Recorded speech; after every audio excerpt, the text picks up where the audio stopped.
नमस्ते सबैलाई। म दीपक थापा, मेरो घर सुदूर पश्चिम डोटी जिल्ला साइल गाउँपालिका दुइलुसाकोट। म अहिले भारतको चेन्नईमा बसेर यो गीत तयार पारेको छु।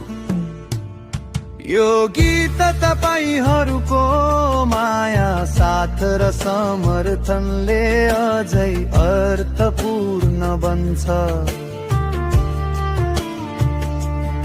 कृपया सुनेर हौसला दिनु हो।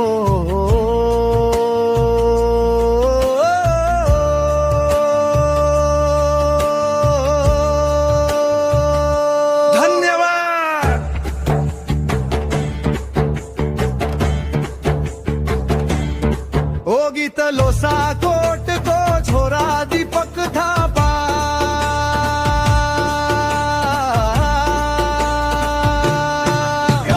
लोसाकोटको ढुङ्गामा लेखिएको मेरो बालका सपनाहरू डोटीको हावाले सदा सुनाउँछ घर आँगनका मिठा रहेरहरू। चेन्नईको तातो घाममा आज परदेशी हुँदै बाँचिरहेछु, तर मुटुभित्र जन्मभूमिको माटो होइन कहिले हराएको छु।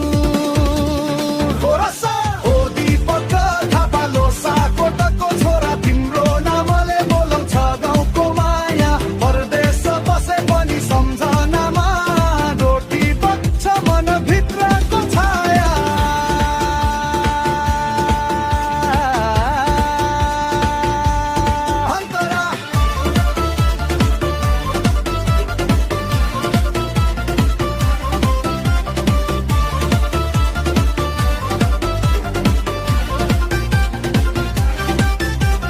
साहिल गाउँदेखो बाटो सम्झदा आँखा किन भिज्छन् फेरि फेरि।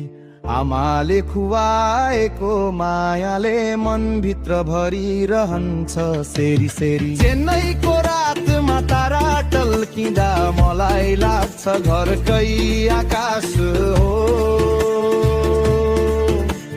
सुदूर पश्चिमको सानो बोकेर जीवनै भरि अघि बढ्ने बासना हो।